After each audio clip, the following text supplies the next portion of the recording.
ప్రభునందు ప్రియమైన సహోదరి సహోదరులందరికీ నా హృదయపూర్వకమైన వందనాలు. మొదటగా త్వరగా కొన్ని నిమిషాలు దేవుని వాక్యమును విందాం. వాక్యం అనంతరం ప్రభు యొక్క రక్తమాంసాల్లో పాలు పొందుదాం. తర్వాత ఎవరు వెళ్ళిపోవద్దు, సంఘ కార్యక్రమాలు మాట్లాడుకుందాం. తర్వాత ఆరాధన అయిపోయిన తర్వాత బైబిల్ గ్రంథం చదువుకుందాం. అందరికీ తెలిసినటువంటి వాక్యము, మనందరికీ తెలిసిన వాక్యం. ఈరోజు వాక్యపు టైటిల్ నిర్లక్ష్యము కలిగిన స్త్రీ మేలుకొనుట. మనకు తెలిసినటువంటి వాక్య భాగము. ఊరిక ఆత్మీయ హెచ్చరికలే, ప్రసంగం కాదు. ప్రభు యొక్క రక్తమాంసాల్లో పాలు పొందబోతున్నాం కనుక ఆత్మీయ హెచ్చరికలతో మనం సెలవు తీసుకుందాం. లూకా సువార్త 15వ అధ్యాయము 8వ వచనం నుండి నేను చదువుతున్నాను, చూడండి. ఏ స్త్రీకైనను 10 వెండి నాణ్యములుండగా వాటిలో ఒక నాణ్యము పోగొట్టుకుంటే ఆమె దీపము వెలిగించి ఇల్లు ఊడ్చి అది దొరుకు వరకు జాగ్రత్తగా వెదకదా? అది దొరికినప్పుడు తన చెల్లికత్తెలను పోగారిని పిలిచి, నాతో కూడా సంతోషించుడి, నేను పోగొట్టుకొని నాణ్యము దొరికినదని వారితో చెప్పును కదా.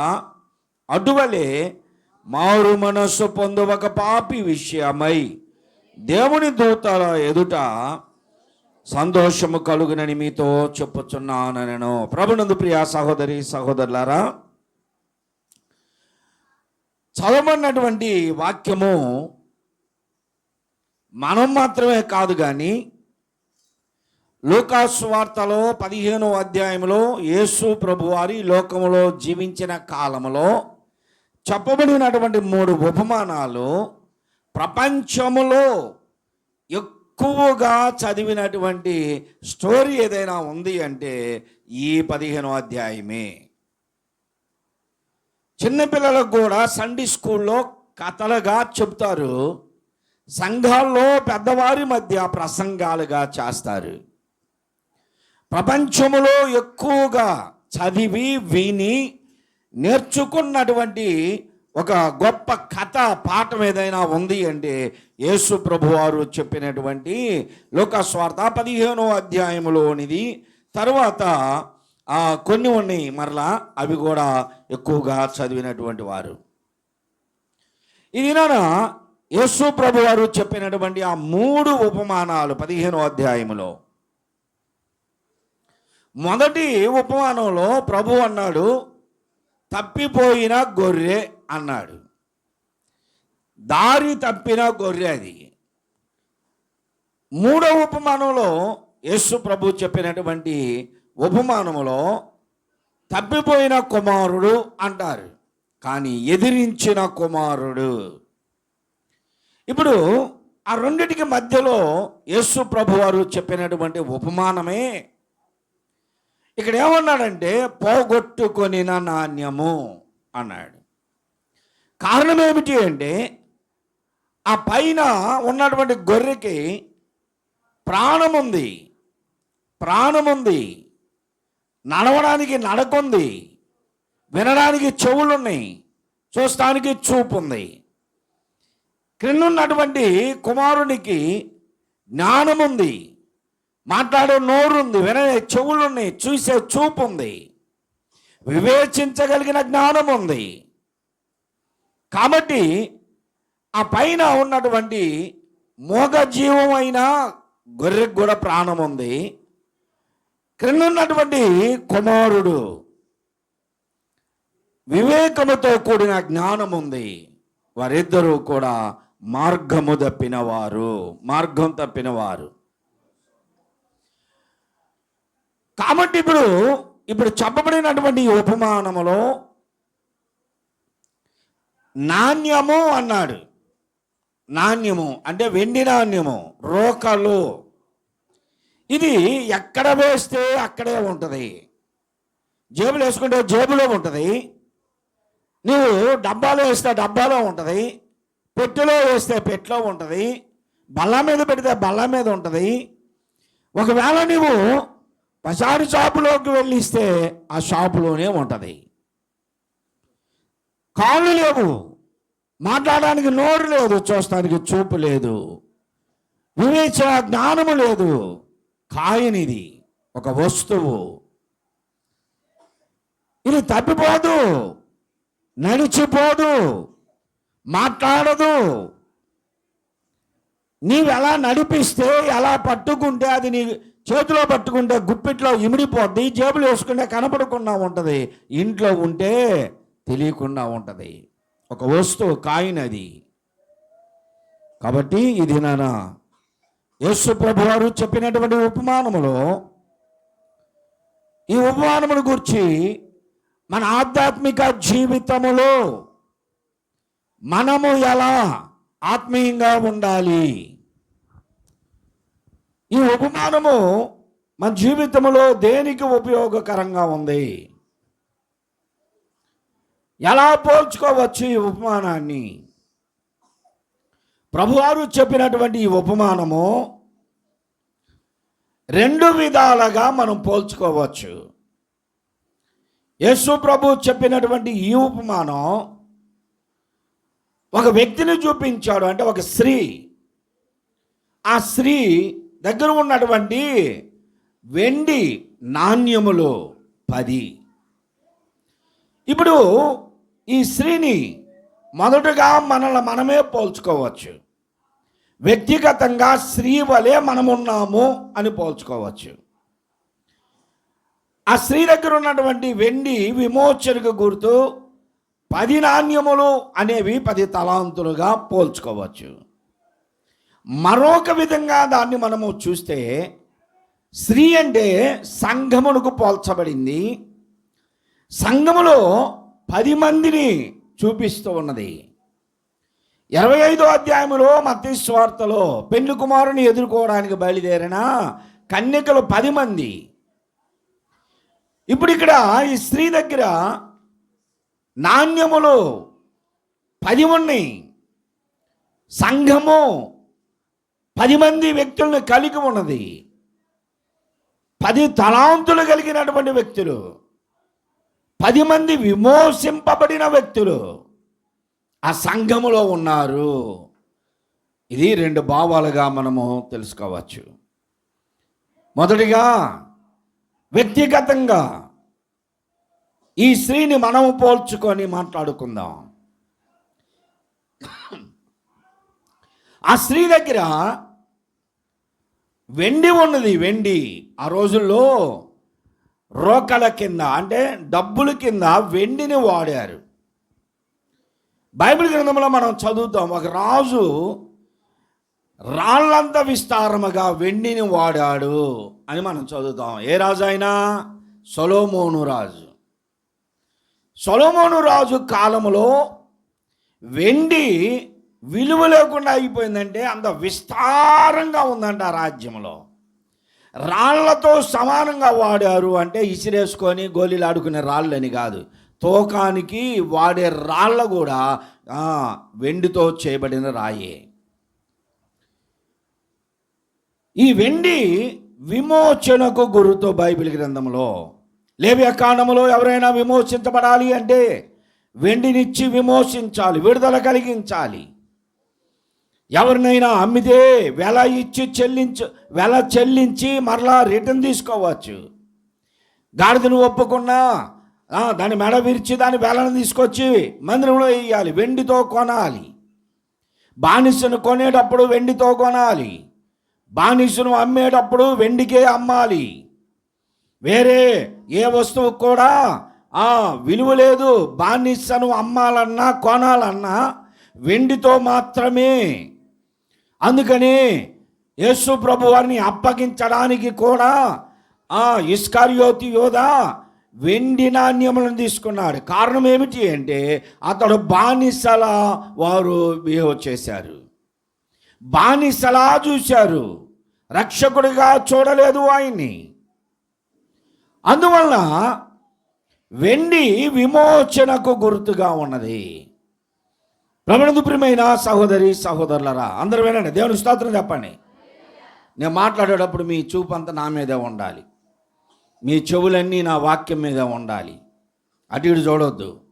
ఎవరు వచ్చినా ఎవరు వెళుతున్నా సరే మీకు అనవసరం. మీరు వాక్యాన్ని వినండి. వినుటకు చెవి గలవాడు వినుగాక అంటాడు ప్రకటన గ్రంథంలో.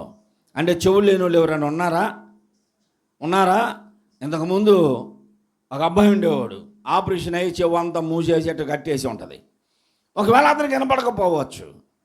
అందరికి చెవులు ఉన్నాయి కదా, అందరికి చెవులు ఉన్నాయా? మీ ఇంటి ముందు పడుకునే కుక్కకు కూడా చెవులు ఉంటాయి, పెద్ద చెవులు ఉంటాయి. కుక్క అన్నా నీ మాట వింటది. ఛాయం అంటే పోయిద్ది, ఇజ్జు అంటే వచ్చిద్ది, పిలిస్తే వస్తుంది, పొమ్మంటే పోద్ది. కానీ మనుషులకు మాత్రం కుక్కలకున్న జ్ఞానం ఉంది, అంతకంటే ఎక్కువగా వినికిడి శబ్దం ఉంది. పక్క గదిలో ఎవరు మాట్లాడుకుంటున్నారో ఆలకిస్తావు. కానీ మందిరంలో కూర్చుంటే మాత్రం సావుకుడు ఏం చెబుతున్నాడో వినవు. సావుకుడి మాటలు వినేవాళ్ళు లేరు ఇవాళ చాలామంది. సావుకుల్లో కూడా వీళ్ళకి ఇష్టం వచ్చిన వాళ్ళు చెబితే వింటారు, తర్వాత మిగతా వాళ్ళు చెబితే వినరు. సావుకుడి మాటలో నిర్లక్ష్యం, చాలామందికి నిర్లక్ష్య స్వభావాలు కలిగి ఉంటారు. ఇది మనకు తెలిసిందేలే, ఇది మనకు వచ్చిందేలే, ఇంతకుముందే మనం చెప్పాములే, చాలామంది అనుకుంటారు ఇలాగనే. అందువలన నిర్లక్ష్య స్వభావం లోపలికి వచ్చి వీళ్ళు ఏం చేస్తారు? పెట్టుకున్న చెవులు గెలుక్కోవటం, వేసుకున్న గాజులు గెలుక్కోవడం, లేకపోతే వాళ్ళు వేసుకొచ్చుకున్న బట్టలు చూసుకోవడం, పిల్లలతో ఆడుకోవడం. గుళ్ళోకి వచ్చినాకే కొంతమంది తల్లుడు పిల్లల చేతిలో ఆ తలలో చేయి పెట్టి గేగుతా ఇట్లా అంటుంటారు. నిర్లక్ష్యం. ఇగో ఈ స్త్రీ మనల్ని పోలినామే, ఆ స్త్రీని పోలే ఉన్నావు నీవు.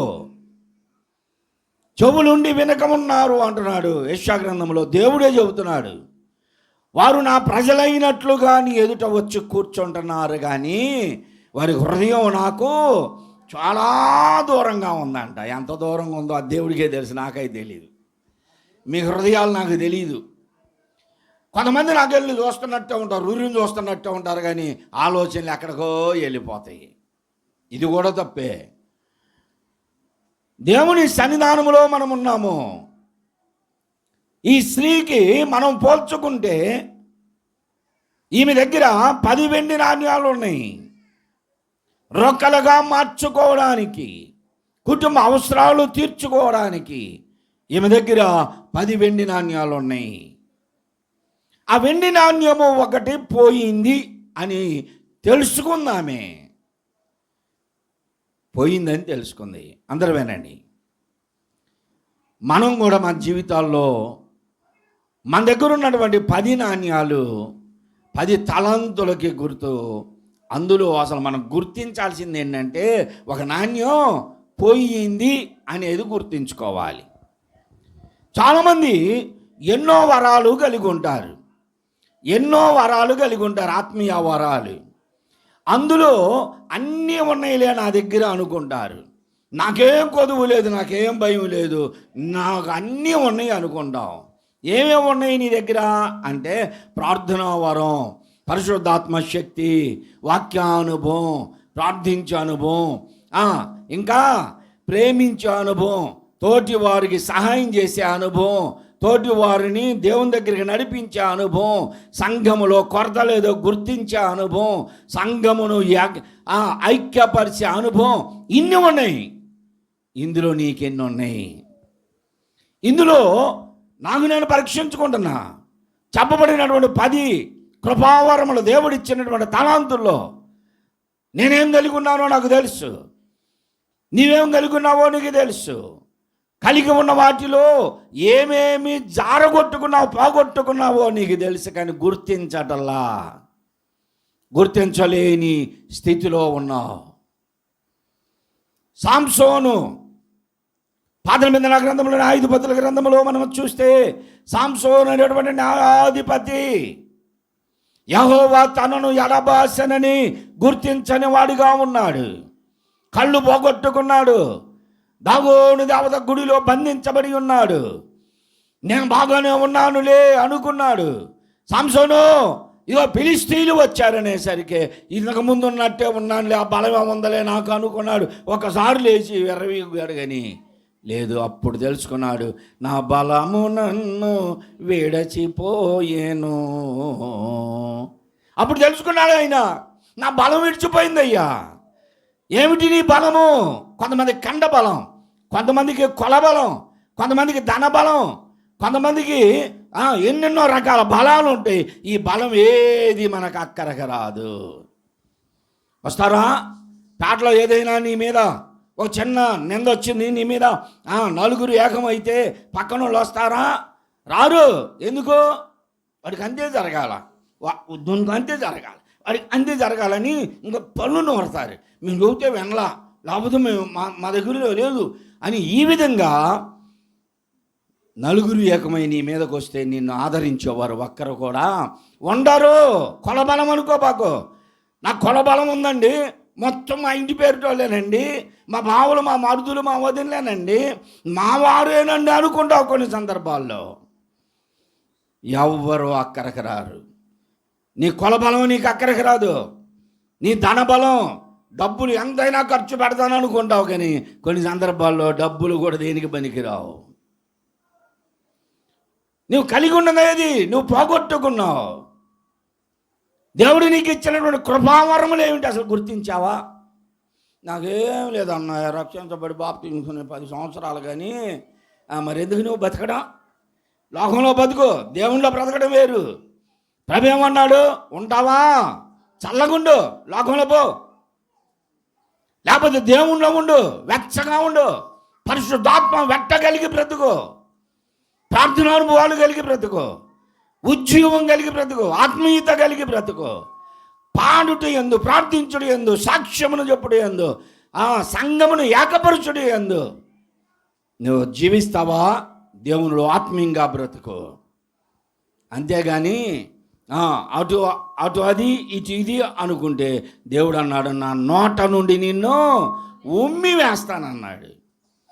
నులివెచ్చలగా బ్రతికితే ఉండే లోకంలో పడి చావు, నిత్య నరకాగ్నికి వెళ్ళు. లేదా దేవునిలో ఉండు, ఆత్మీయంగా బ్రతుకు, నిత్యరాజ్యమునికి వెళ్తాం, ప్రభువు దర్శనం చేస్తాం, ఆయన ముఖ దర్శనం చేస్తూ ఆయన ఎదుట ఉంటాం. ఇది లేకుండా నులివెచ్చని జీవితం జీవిస్తే దేవునికి ఇష్టం లేని కార్యం, అది ఇష్టం లేదు దేవునికి. కాబట్టి నీవేం కలిగి ఉన్నావో మొదట దాన్ని గుర్తించాలి. ఒకవేళ నీ కాడ 10 తలాంతులు లేకపోవచ్చు, 5 అయినా ఉన్నాయా? 5 తలాంతుల్లో 3 అయినా ఉన్నాయా? ఆ 3 తలాంతులు ఒకటి ఉన్నా పోయిందా? అసలు 3 కలిగి ఉన్నావా? ఇది మనం తెలుసుకోవాల్సింది ఇది. సహోదరి సహోదరులారా, స్త్రీలైనా పురుషులైనా, సిస్టర్స్ బ్రదర్స్ ఎవరైనా సరే, లోకములో అన్నిటిలో మనము ఘనముగా ఉంటాం, బలముగా ఉంటాం. 100 మందికి అయినా సరే మనము సమాధానం చెప్పగలం. కానీ దేవుని సన్నిధానంలోనికి వస్తే ప్రార్థన చేయమన్నాం అనుకోండి, ప్రార్థనలో మరి ఎందుకు నీ బలమును చూపించట్లా? ప్రార్థనలో ఎందుకు నీ ఆత్మీయత ఉట్టి పడట్లా? ప్రార్థన చేస్తే శరీర సంబంధమైనటువంటి అన్ని దేవుళ్ళు అడుగుని ఇంకేం చేద్దాం, తర్వాత ఇంకా అది ఏమి లేకపోతే పాస్టర్ గారిని కాపాడు, భార్యని కాపాడు, పిల్లల్ని కాపాడు, తల్లిని కాపాడు, ఇంకేమి లేదు. ఆధ్యాత్మికమైనటువంటి అనుభవం ఏది? విన్నటువంటి వాక్యము, నిన్న విన్నావు, మొన్న విన్నావు, పోయిన వారంలో విన్నావు. ఆ వాక్యము నీ హృదయములో, నీ మనస్సులో, నీ నోటిలో ఎందుకు ఉచ్చరించలేకపోతున్నావు? ప్రసంగం చేయటం కాదు, మరలా కొంతమంది ప్రసంగం చేస్తారు. ఇక ఆత్మీయ బలం ఉంటే అనుచితంగా కాదు, నీవు అనుకూలముగా ఎప్పుడు ప్రార్థన చేయాలంటే దానికి సంబంధించి ప్రార్థన చేస్తావు. కృతజ్ఞతనా, జ్ఞాపకార్థమా, మ్యారేజ్ అయినా, బర్త్డేనా, ఏ మెమోరియల్ సర్వీస్ అయినా దానికి సంబంధించి ప్రార్థన చేయమంటే అదే చేస్తావు. బలారాధన, లేకపోతే మామూలు ఆరాధన, ఉపవాస ప్రార్థన, ఆన్లైన్ ప్రేయర్, దేనికి సంబంధించి నువ్వు ప్రార్థన చేయాలో అదే చేయాలి. ప్రార్థనా అనుభవాలు కలిగి ఉన్నావు. ఈరోజు ఎందుకు పోగొట్టుకున్నావు? సహోదరి సహోదరుడా, ఒకప్పుడు నీ ప్రార్థన వింటే నా హృదయం ఉప్పొంగేది. ఇవాళ ఎందుకంటే ప్రార్థన చేయలేకపోతున్నావు. నీ ప్రార్థన వింటుంటేనే ఇంకా ఆపితే చాలు అనిపిస్తుంది. ఎందుకు? కారణం ఏమిటంటే ప్రార్థనా అనుభవాలు పోగొట్టుకున్నావు. ఇక్కడికి వచ్చినప్పుడు ప్రార్థన తప్ప ఇంటి దగ్గర ప్రార్థన లేదు. ప్రార్థనా అనుభవాలు కలిగి ఉండాలి. ఒకప్పుడు నువ్వు పాట పాడితే నాకు వాయిస్ లేకపోయినా నీతో కలిసి పాడాలనే ఆనందం, సంతోషం ఉబుకుతూ ఉంటుంది. ఇవాళ నువ్వు పాట పాడుతుంటే నీకే రాక ఎందుకు అల్లాడుతున్నావు అంటే ఆ తాళంతో కూడా పోగొట్టుకున్నావు. ఆత్మీయంగా బ్రతకలేకపోతున్నావు, ప్రార్థన అనుభవాల్లో జీవించలేకపోతున్నావు, ఒక పాట పాడలేకపోతున్నావు. బైబిల్ తీస్తే అందరూ చదువుకున్న వాళ్ళే అందరూ బైబిల్ తీసుకొని వస్తున్నారు. నిర్గమాకాండం చెబితే ప్రకటన గ్రంథంకి వెళ్ళి దేవులు ఆడతావు, ఫిలిప్పీ పత్రిక చెబితే పాత నిబంధనలో దేవులు ఆడతావు. అంటే అనుదినము నువ్వు బైబిల్ చదవటం లేదు. సావుకులే చదవట్లా ఇప్పుడు సరిగ్గా, బైబిల్ తీయట్లా. ఇప్పుడు ఏం చూస్తున్నారంటే 24 గంటలు బైబిల్ కూడా ఫోన్లో ఉందలేండి అంటారు. అన్నీ ఉన్నాయి ఇందులో. ఏ విశ్వాసి అయినా, సావుకుడైనా, స్వార్థికుడైనా కేవలం కళ్ళు కనపడకపోతే మాత్రం తప్ప మిగతా సమయాల్లో బైబిల్ ఫోన్లో చూడకూడదు. బైబిల్ పట్టుకెళ్ళడం సిగ్గవుపోతుంది ఇప్పుడు చాలామందికి.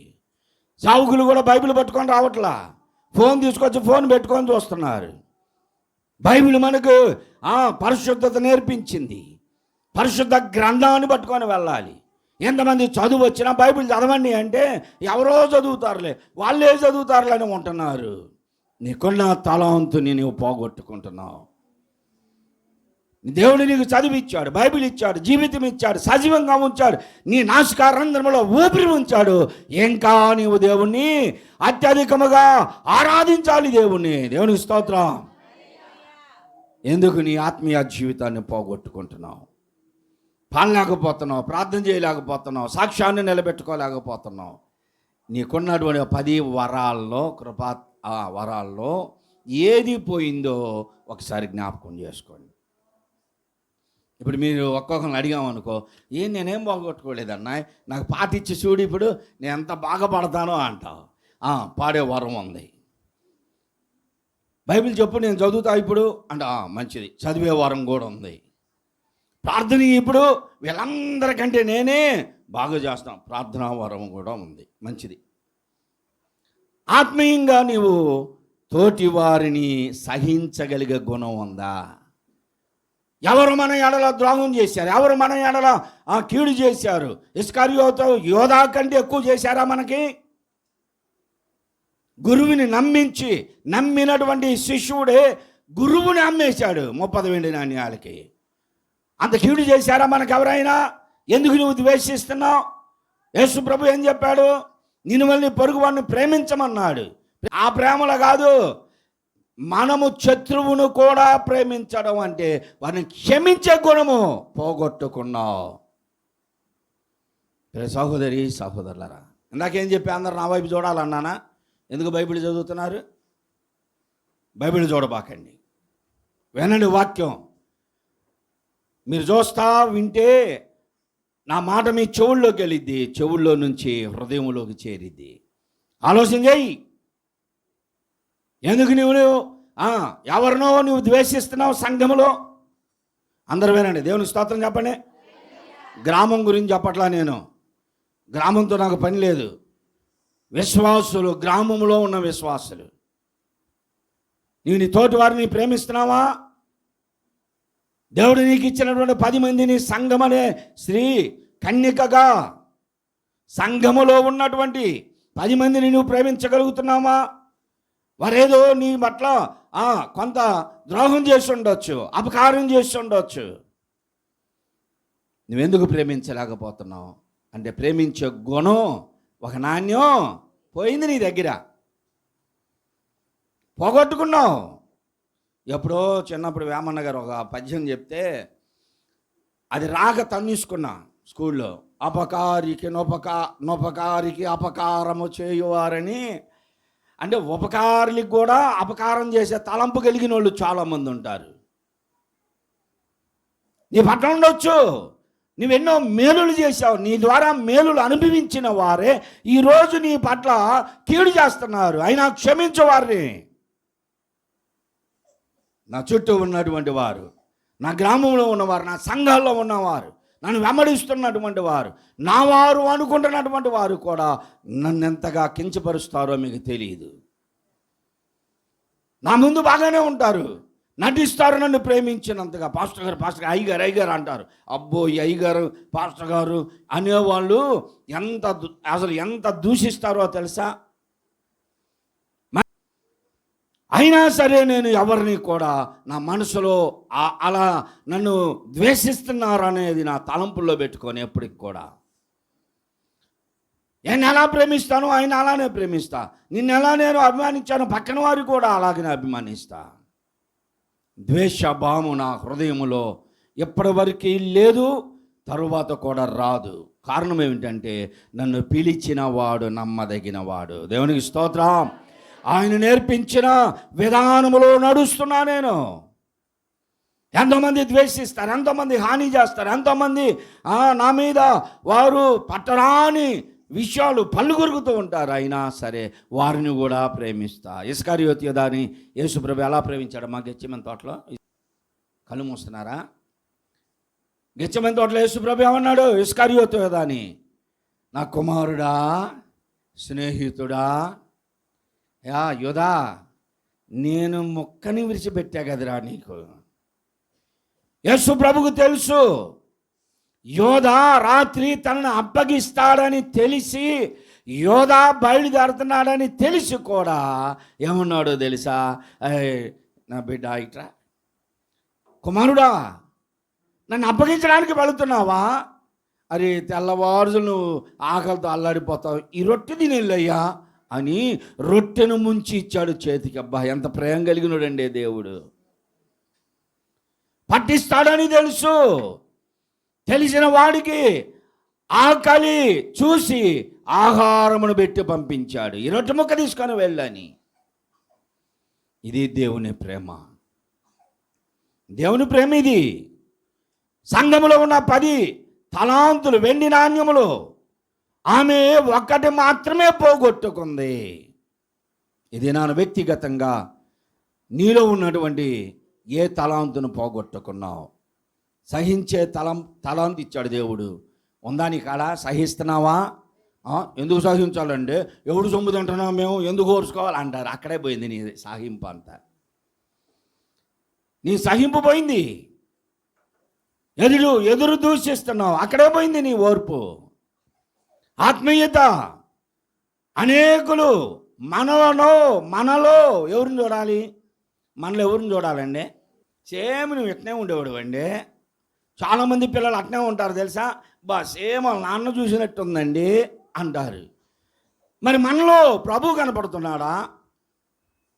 క్రైస్తవులుగా క్రీస్తును ప్రదర్శిస్తున్నావా? క్రీస్తును చూపిస్తున్నావా? నీవు ఎవరో సినిమా యాక్టర్లను చూపిస్తున్నారు. అబ్బా వీళ్ళు వెళితే సేమ్ అలాగనే ఉంటారండి అనిపించుకోవాలనుకుంటావు. క్రీస్తును చూపించు, మాదిరికరముగా బ్రతకాలి. క్రైస్తవులు అంటే క్రీస్తు వలె జీవించేవారు. క్రైస్తవుల్లో క్రీస్తు లేకపోతే నీవేదో తలంతు పోగొట్టుకున్నావు. ప్రేమ, దయ, సహింపు, ఓర్పు, ఆత్మీయత, ప్రార్థన అనుభవాలు, బైబిల్ చదివే అనుభవం, తర్వాత పాటలు పాడే అనుభవాలు, సంఘ పరిచర్య, వీటిలో ఏదో ఒక తలాంతు పోగొట్టుకున్నావు. అన్నిటినీ కలిపేది ఏమిటంటే ప్రేమ. ఆ ప్రేమ నీలో ఉందా? కనీసం చావుకున్న అభిమానించే ప్రేమ ఉందా? దేవుణ్ణి ప్రేమిస్తున్నావో లేదో, దేవుని వాక్యాన్ని ప్రేమిస్తున్నావో లేదో, అది నీ ఆత్మీయ జీవితం బయటపెట్టిద్ది. చావుకుని ప్రేమిస్తున్నావా లేదా? వాక్యాన్ని ప్రేమిస్తున్నావా లేదా? నేను ప్రేమిస్తున్నానో లేదో నీకే తెలుసు పో ప్రభువా అన్నాడు ఆయన. ఎవరు? యోహోను గారు. యోహోను, మనం ప్రేమిస్తున్నావా అన్నాడు. అటు చూసి ఇంతమందిని అడిగాడు, ప్రభువా నిన్ను కాకపోతే ఎవరిని ప్రేమిస్తా ప్రభువా నేను అన్నాడు. మళ్ళీ కాసేపు ఉన్న తర్వాత, యోహోను నువ్వు నన్ను ప్రేమిస్తున్నావా? నేను మర్చిపోయాడా లేకపోతే మళ్ళీ కావాలని అడుగుతున్నాడా? అందరు నాకెళ్ళే చూస్తుంటే, ప్రభువా నేను నిన్ను కాకపోతే ఎవరిని ప్రేమిస్తాను ప్రభువా అన్నాడు. అప్పటికే కొంచెం లోపల ఇంతమందిలో అడిగాడని కోపం వచ్చింది. మళ్ళీ మూడోసారి ఆయన ఏమన్నా అడిగాడు. ఇంకొకరిని అడగవచ్చుగా, అంతమంది ఉన్నారుగా, ఒక్కొక్కసారి ఒక్కొక్కరిని అడగవచ్చుగా. ఆయన అడిగేసరికి ఆయన కోపం వచ్చేసింది, బాగా కోపం వచ్చేసింది. ఏంటి ప్రభువా, నేను ప్రేమిస్తున్నానో లేదో నీకు తెలీదా? ఎంతమందిలో పట్టుకొని నన్ను అడుగుతున్నావు? ప్రభువు అడిగింది యథార్థంగా ఆయనని స్థిరపరచడానికి. నువ్వు నన్ను ప్రేమిస్తున్నావు అని నేనే చెబుతున్నాను అందరికీ అని ప్రభు తెలియపరచడం కొరకు అడిగాడు. కానీ ఈయనేమో మరో విధంగా అనుకున్నాడు. సహోదరి సహోదరులనే ముగిస్తున్నా. ఈ స్త్రీని మనమే పోల్చుకుంటే ఆ స్త్రీ దగ్గర ఉన్న 10 వెండి నాణ్యాలు, మనం పొందినటువంటి కృపావరాలు, తలాంతులు ఏదో ఒకటి పోగొట్టుకుంటాం. అన్నీ ఉన్నాయి అని అనుకుంటే తప్పు.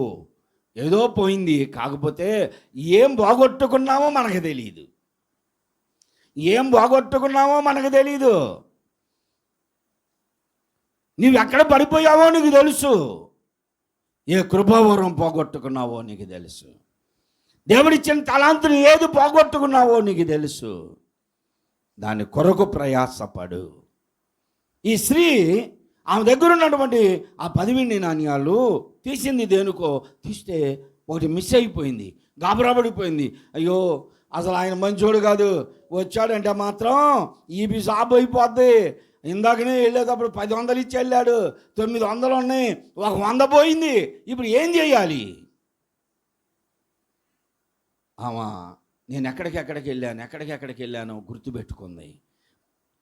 ఏమో తెలుసు ఆయన వస్తే నా దగ్గరున్న నాణ్యం పోయింది, దండిస్తాడనుకుంది. ఎక్కడ పోయినాయో జ్ఞాపకం చేసుకుంది. బయటికి వెళ్ళాను, ఫస్ట్ లైన్కి వెళ్ళా, మధ్య రోడ్డుకి వెళ్ళా, ఇటు వెళ్ళా, ఎక్కడ బా అప్పుడు కొనే నా దగ్గర. మరి అక్కడ పోయినాయి అంటే ఇంట్లోనే పోయినాయి అని గుర్తించింది. ఇంట్లో పోయింది అని గుర్తించి తలుపు తీసి లోపలికి వస్తే ఇల్లంతా చీకటి.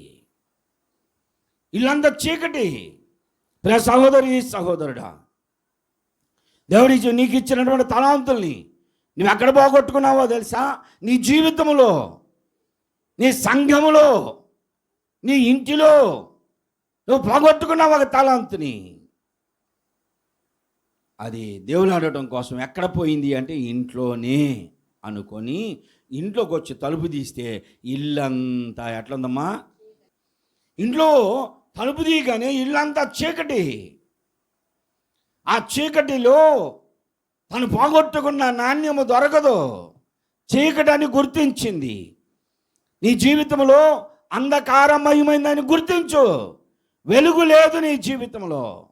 వెలుగు అంటే దేవుడు లోకమునకు వెలుగై ఉన్నాడు. వెలుగుమయుడైనటువంటి ప్రభు నీ జీవితంలో లేడు గనక ఇప్పుడు ఏమైపోయింది? నీ జీవితం చీకటి. ఇల్లంతా ఇక్కడ ఒక బలుపు, అక్కడ ఒక బలుపు, అక్కడ షోకేసులు, అక్కడ పుట్టింగ్ లైట్లు, షో లైట్లు అన్నీ పెట్టాం. సరే, మైకు చెట్లు, ఇక్కడ యాంప్లిఫైర్లు, నా చేతిలో మైకు, అక్కడ ఎకో బాక్సు, అక్కడ బాక్సులు అన్నీ పెట్టాం. వైర్లు కూడా పెట్టేశాం. కరెంటు ప్లగ్ కూడా పెట్టాం. ఎంత హలో హలో హలో అంటున్నా, ఎంత కొడతాను కానీ మోగట్లా. తెప్పలబడి అడిదిరిగి ఇడిదిరిగి ఎంత చేసినా మైకు రావట్లా. అన్నీ బాగానే ఉన్నాయి. ప్లగ్ పెట్టాం, వైర్లు ఉన్నాయి, మైకు ఉంది, వైరు ఉంది, బాక్సులు ఉన్నాయి, అంతా బాగానే ఉంది. తెప్పలు పడుతున్నారు, ఇడిదిరిగి రావట్లేదని. నేను వెళ్ళి ఆ బాక్స్కి ఈ బాక్స్కి కలెక్షన్ ఇచ్చిన వైరు ఒకటి ఆ బాక్స్ కింద పడిపోయి ఊడిపోయి ఉంది. 2 దాని కింద ఉన్నాయి కానీ కనెక్షన్ లేదు. 2 వైర్లు బాక్స్ కిందే ఉన్నాయి కానీ 2 కలిసి లేవు, కనెక్షన్ లేదు. అందువలన మోగట్లేదు. గుర్తించాను, 2 కలిపితే వెంటనే మోగింది. సహోదరి సహోదరుడా, నీ జీవితంలో నీవు కూడా ఆల్రెడీ ప్రేయర్కి వస్తావు, ఉపవాస ప్రార్థనకు వస్తావు, ఆరాధనలో ఉంటావు, సంఘ కోటాల్లో ఉంటావు, సంఘ కార్యక్రమాల్లో ఎప్పుడో నీ ఇష్టం వచ్చినప్పుడు ప్రసాద్ అన్నయ్య వచ్చి గొంతు పోయేటట్టు పాడినా 9 గంటలకి ఎప్పుడన్నా రా, మొత్తానికి అన్నిటిలో పాలు పొందుతున్నావు. కానీ దేవునితో నీకు కనెక్షన్ లేదు. దేవుడు నీకు సమీపాన ఉన్నాడు, నీవు మందిరానికి వచ్చి వెళ్తున్నావు. దూరంగానే ఉన్నాయి వైర్లు, 2 కలిస్తేనే వాయిస్ బయటకు వచ్చింది. సంఘంలోనే ఉన్నావు, మళ్ళీ సంఘానికి దూరం కావాలా. కవర్లు ఇస్తానే ఉన్నావు, వాటిలో లోటు లేదు. సావుకుని ప్రేమిస్తున్నావు, బాగానే ఉన్నావు. కానీ ఆధ్యాత్మిక స్థితిలో దేవునితో నీకు కనెక్షన్ లేదు. ఏం పోగొట్టుకున్నావు? నీ జీవితంలో వెలుగు లేదు, ఆత్మీయత లేదు. ఏమో గుర్తించి వెంటనే ఏం చేసిందామే? దీపం వెలిగించింది. చీకటిమయమైనటువంటి తన గృహములో వెలుగు లేదని గుర్తించింది. వెంటనే ఆమె దీపం వెలిగించింది. దీపం వెలిగించేసరికి ఇల్లంతా వెలుగుమయం అయిపోయింది. దేవునికి స్తోత్రం. కొన్ని సందర్భాల్లో అన్నీ ఉన్నాయి నీ దగ్గర, కానీ ఆత్మీయ దీపం ఆరిపోయి ఉంటుంది. వారు పాట మాత్రం పాడతారు, నా దీపము యేసయ్యా నీవు వెలిగించినావు, అది సుడిగాలిలోనైనా జడివానలోనైనా ఆరిపోదయ్యా. ఎంత ధైర్యంగా పాడతావు, కానీ ఆరిపోయా ఉన్నావు నువ్వు. ఆరిపోయి ఉండి ఆరిపోను అని పాడతావు. పాట కదా, తేలిగ్గా పాడతావు. నా దీపము యేసయ్యా నీవు వెలిగించినావు, సుడిగాలిలోనైనా జడివానలోనైనా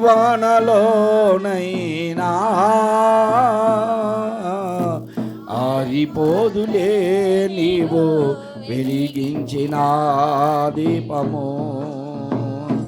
నీవు వెలిగించిన దీపము, నీవు వెలిగించిన దీపము. ఆరిపోలేదా? దేవుని చేత వెలిగించబడ్డ నీవు ఆరిపోకపోతే, వెలుగుతూ ఉంటే ఆ ఉద్రిక్త ఏది, ఆ ఉద్యమం ఏది, ఆత్మీయత ఏది? వెలిగించబడిన దీపముగా ఎక్కడుండాలి నువ్వు? యేసు ప్రభు చెప్పాడు, ఎవడైనానో దీపమును వెలిగించి మంచము క్రింద కొంచెము క్రింద పెడతాడా అని అడిగాడు ప్రభు. నువ్వు పెడుతున్నావు, అది నీ ఆత్మీయ జీవితం వెలిగించబడితే నువ్వు ఎక్కడ పెడుతున్నావు దాన్ని అంటే, మంచం కింద కొంచెం కింద పెడుతున్నావు. ఆ ఆత్మీయత ఉద్యమం ఉంటే ఖచ్చితంగా నువ్వు వెలిగించబడతావు. ఎన్నో సందర్భాల్లో నా ఆత్మీయ జీవితం నేను మందగించినప్పుడు, వెలుగు కోల్పోయినప్పుడు దేవుని సన్నిధానంలో పశ్చాత్తాపంతో యథార్థంగా ప్రభుని అడిగేవాడిని. నా దీపమునను లేదు, నా బ్రతుకున వెలుగేమి లేదు, శుద్ధాత్మ శక్తి సద్భక్తి నూనె నా కొసగి వెలిగించుము యేసు ప్రభు, నా కొసగి వెలిగించుము యేసు ప్రభు. నీరాక సమీపమంచు నేనిప్పుడే గుర్తించి ఉంటి, నీరాక కొరకై నా జీవితము ఆయత పరచుమున యేసు ప్రభు, ఆయత పరచుమున యేసు ప్రభు. మోకరించి నా జీవితంలో నేనేం కోల్పోయానో నాకు తెలిసి పశ్చాత్తాపడి ఈ పాట పాడి ఏడుస్తూ ఉంటే కళ్ళం నీళ్ళు కారిపోతూ ఉంటాయి. ఆగో, నా బలహీనత ఏమిటో నాకు తెలుసు ప్రభువా. నీ ఎదుట నేను ఒకవేళ వెలిగించబడి ఉన్నాను అనుకుంటున్నాను, కానీ నా దీపములో నూనె లేదు, నా హృదయంలో ఆత్మీయత, నా జీవితంలో ఆధ్యాత్మిక స్థితి కోల్పోయాను. నాకు సద్భక్తి నూనె, శుద్ధ ఆత్మ, ఆ శక్తిని అనుగ్రహించని పశ్చాత్తాపడి ఏడ్చి కన్నీరు గార్చి ప్రభువుని అడిగినటువంటి సందర్భాలు ఎన్నో ఉన్నాయి. సిగ్గుపడలేదు నేను ఎప్పుడు సిగ్గుపడలా ప్రభువుని అడగడానికి. ఎక్కడ నేను ఏ పరిస్థితిలో ఉన్నానో నాకు తెలుసు. నేను నలుగురు ముందు ఏదో గొప్పగా ఉండాలని బాగా ఉన్నాను నేను అనుకోలేదు. ఇల్లు చీకటిగా ఉంటే గుర్తించు, నీ ఇల్లు చీకటి అయిపోయింది. నీ ఆత్మీయ జీవితం చీకటిమయమైపోయింది. వినండి, త్వరగా ముగిస్తాను నేను. చీకటిమయమైనటువంటి నీ ఇంటిలో దీపమును వెలిగించు. ఏమేం చేసిందంట? దీపం వెలిగించింది. వెలిగించేసరికి ఇల్లంతా చెత్తమయమైపోయింది. చెత్తమయమైపోయింది ఇల్లంతా. అంటే ఆ ఇంట్లో ఆ పోయిన నాణ్యం దొరకట్లా, దేవుని ఆడితే దొరకదు. కారణం ఏమిటి అంటే ఇల్లంతా చెత్తబడిపోయి ఉంది. నీ ఆత్మీయ జీవితంలో కూడా ఇలాంటి చెత్త చాలా పెరిగిపోయింది. ఏమిటియో తెలుసా? ఈ చెత్త, ఆత్మీయ జీవితంలో పెరిగిపోయే చెత్త మొట్టమొదట అసూయ, పగ, రెండోది ద్వేషం, అవిశ్వాసం, నిరీక్షణ పోగొట్టుకోవడం. ఇవన్నీ చెత్తగా పెరిగిపోయి ఇంట్లో ఏ వస్తువు కనపడదు. ఏ వ్యక్తి అయినా సరే అసూయ, ద్వేషం, అహంభావం, గర్వంతో ఉంటే ఎవరైనా సరే వాళ్ళ కింద పనికిరాని వాళ్ళలాగా కనపడతారు. అంటే అందరూ నువ్వు ఎలా తీసేస్తున్నావు? నీవే అందరికంటే ఎక్కువ, నేను అందరికంటే అని అతిశయం, అహంభావం, గర్వం నింపబడి ఉంటుంది. ఇప్పుడు ఏ చెత్త చేరింది నీ దగ్గర అంటే ఆత్మీయ నేత్రములో కోల్పోయావు. కనలేని కనులేలా నయ్యా. ఎడు చూస్తాను ఇప్పుడు నీ చూపులు ఎడు చూస్తాను ఇప్పుడు అంటే అందరినీ తక్కువే చూస్తాయి. ఒక చిన్న దండ కొనుక్కుంటే చాలు, అది కనపడాలని బయట కూడా తీసేసి చొక్కా గుండీలు తీసేసి బయటకు చూపించుకుంటూ తిరుగుతాం. 2 ఉంగరాలు పెట్టుకుంటే చాలు, అయ్యే కనపడాలని ఇంకా ఎవరితో మాట్లాడినా గట్టిగా మాట్లాడుతుంటాం. అహంభావం వచ్చేసింది. అహంభావం. చర్చిలోకి వచ్చి కూర్చుంటే ఎవరైనా ఒకవేళ పొరపాటుగా ఆ వచ్చిన డోకరాలో ఒక 3,000 4,000 పెట్టి చీర తెచ్చుకున్నారనుకో, వీళ్ళు వచ్చి కూర్చున్న దగ్గర నుంచి ఏందమ్మా ఒక కొద్దిన కూడా నాకు వెళ్ళి చూడట్లా, ఇది ఆడకొన్నాం ఎప్పుడు కొన్నావు అని అడగట్లేదని వీళ్ళకి తపన. అడగాలి ఎవరో ఒకళ్ళు. నాకు మని ఎక్కడ కొన్నావు అంటే వదిన రాత్రి తెచ్చాడు. ఎంత సంతోషంగా చెబుతాం, ఇంకా వాక్యం అటు పోద్ది. ఎక్కడ తెచ్చావు అమ్మాయి? వెనక కూర్చొని ఎడ పట్టుకొని ఎక్కడ తెచ్చావు? నేను మొన్న పోయి అసలు దేవుడు అడితే దొరకలేదు నాకు. ఇప్పుడు అడ్రస్ చెప్పాలా, ఎంతకు తెచ్చిందో చెప్పాలి, వాక్యం ఎడిపోద్దో తెలియదు. నీ జీవితంలో చెత్త పెరిగిపోయింది. ఆత్మీయ జీవితం కుంటుపడిపోయింది. ఆధ్యాత్మిక జీవితంలో కుంటుపడిపోయావు. దేనిని బట్టి అంటే నీ చదువును బట్టి, నీ హోదాను బట్టి, నీ ధనమును బట్టి, నీకున్న అన్నమును బట్టి, నీ ఉద్యోగమును బట్టి, నీకున్నటువంటి సౌకర్యాలను బట్టి నీవు గర్వించిపోయావు. అంతే. అహంభావం, అతిశయం ఇవన్నీ నీలో ఏం పెంచుతాయో తెలుసా? ఆత్మీయతను పెంచవు, ద్వేషాన్ని పెంచుతాయి. ఎవరినైనా సరే ఆప్త్రాలు అంటావు అంతే. ఎవరినైనా సరే సావుకులు కాదు నీ దృష్టిలో, పెద్ద పెద్ద అయ్యగారులను కూడా నీవు ఆప్త్రాలు. వాళ్ళు ఎంతండి నా కింద ఉన్నారండి. సువార్థికులు కూడా, విశ్వాసులు కూడా అంతే ఉన్నారు. నిన్ను లెక్క చేయని వాళ్ళు నీ పేటలో లేరా? ఎందుకు లెక్క చేయట్లేదో తెలుసుగా నీకు. ఎందులో నీవు అతిశయిస్తున్నావు, ఎందులో నీ తోటల్ని నీవు కించపరుస్తున్నావు, ఏ విషయంలో వారిని నీవు తక్కువ చేసి చూస్తున్నావు, అందరికంటే నీవు ఎందులో ఎక్కువ. ఒకవేళ ఈరోజు నీకు ఉండొచ్చు, తదుపరి నీ పరిస్థితి ఏమిటి? దేవుని మందిరంలో నిలబడి చెప్తున్నా, ఏ విషయంలో కూడా నేను గర్వించలా, ఇక ముందు కూడా గర్వించను. కారణం ఏంటంటే ఏ విషయం ఉందని నా కాడ నేను గర్వించాలి చెప్పండి? ఎందులో నేను గొప్పని నేను గర్వించాలి? సాంబేలాగా జాషువాలాగా ఏమన్నా నేను ఎవనొస్తున్నా అని చెప్పి గర్వించడానికి కాదే. ఏం చూసుకొని గర్విస్తాను నేను? నాకంటూ యోగ్యులు ఉన్నారు.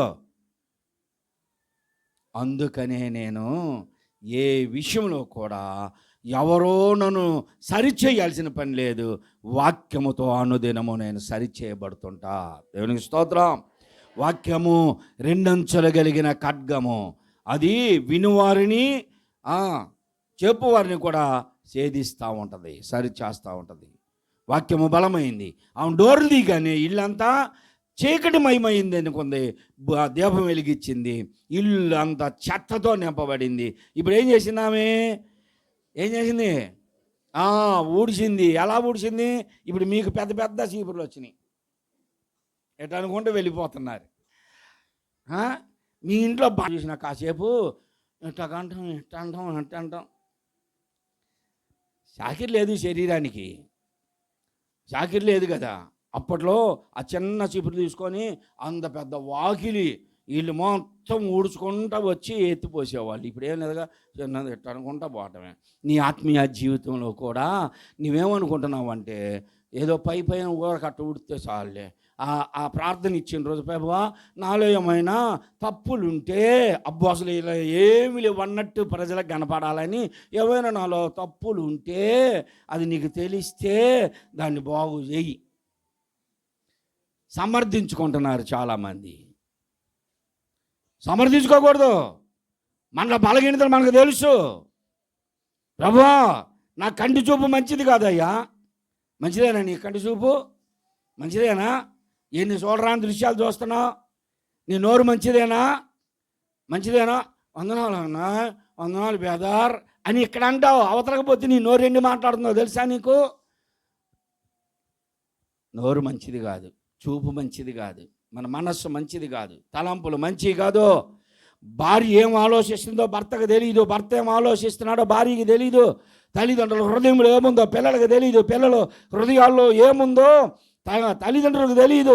సమస్తము ఎరిగిన దేవుని ఎదుట కూడా నువ్వు సాగులు చెప్పి తప్పించుకుంటున్నావు. యథార్థముగా ఒప్పుకోవాలి, ప్రభువా నా కంటి చూపు మంచిది కాదయ్యా, లోకంలో చూడరాని దృశ్యాలు ఎన్నో చూసా, నా చూపుని క్షమించు. నా నోరు మంచిది కాదు, మాట్లాడకూడని మాటలు ఎన్నో మాట్లాడాను. చూడలేదా జనం? మనం ఎలా ఉన్నామో ప్రజలు పట్టుకోరా? కాబట్టి సమస్తం ఎరిగిన దేవుడు మన జీవితాన్ని తెలుసు. మనం ఎలా ఉన్నాము, ఇంట్లో ఎలా ఉన్నాం, వీధిలో ఎలా ఉన్నాం, గుళ్ళో ఎలా ఉన్నాం, బయట ఎలా ఉన్నాం, సమస్తం ఎరిగిన దేవుని దగ్గర మనమేమీ దాచవలసిన పని లేదు. మన బలహీనతల్ని ఒప్పుకొని విడిచిపెట్టి క్షమించమని అడగాలి ప్రభువుని. ఆమె ఏం చేసింది? ఇల్లంతా ఊడ్చేసింది. ప్రభువా నా అహంభావం ఈ మధ్య పెరిగిందయ్యా, అతిశయం పెరిగిందయ్యా, గర్వం వచ్చేసిందయ్యా, అసూయ వచ్చిందయ్యా, ద్వేషం వచ్చిందయ్యా, వాళ్ళని అలా మాట్లాడా, వీళ్ళని ఎలా మాట్లాడా, ఏం చూసుకోనో నాకే తెలియదు, కానీ నాలో గర్వాన్ని తగ్గించు, అహంభావాన్ని తగ్గించని అంత ఊడ్చి పోగు చేసి, ఇప్పుడు ఎక్కడ ఆ నాణ్యం పోయిందో దేవుడు ఆడిందంట. ఇప్పుడు ఎక్కడ నీ ఆత్మీయత పడిపోయిందో ఇప్పుడు జాగ్రత్తగా గమనించి ఇదిగో ఇక్కడ పడిపోయాను, నేను మాటల్లో పడిపోయాను, నేను చూపుల్లో పడిపోయాను, చేతల్లో పడిపోయాను, ప్రార్థన అనుభవాలు లేకుండా పోయాను, బైబిల్ చదవటం లేదు, పాట పాడటం లేదు, సంఘంలో నేను ఐక్యంగా ఉండడమే పోయిందయ్యా, నన్ను క్షమించు అని ఆమె వెతుకులాడి ఆ నాణ్యం దొరికితే ఇళ్ళ పక్కలకు చెప్పాల్సిన పని ఏమని చెప్పండి. ఇరుగు పొరుగు వారు అందరిని పిలిచింది, ఇటండి అమ్మ ఇట్లా అని, లక్ష్మి గారు ఇట్లా అమ్మ, నాగేంద్రమ్మ గారు ఇట్లా అమ్మ, పద్మ ఇట్లా అమ్మ అని అందరిని పిలిచి నేను అంతా పోయిందని బాధపడ్డానే, అదిగో నాణ్యం దొరికింది. మనం ఇతరుల ఎదుట మన సాక్ష్యం నిలబెట్టుకోవాలి. ఎందుకో తెలుసా?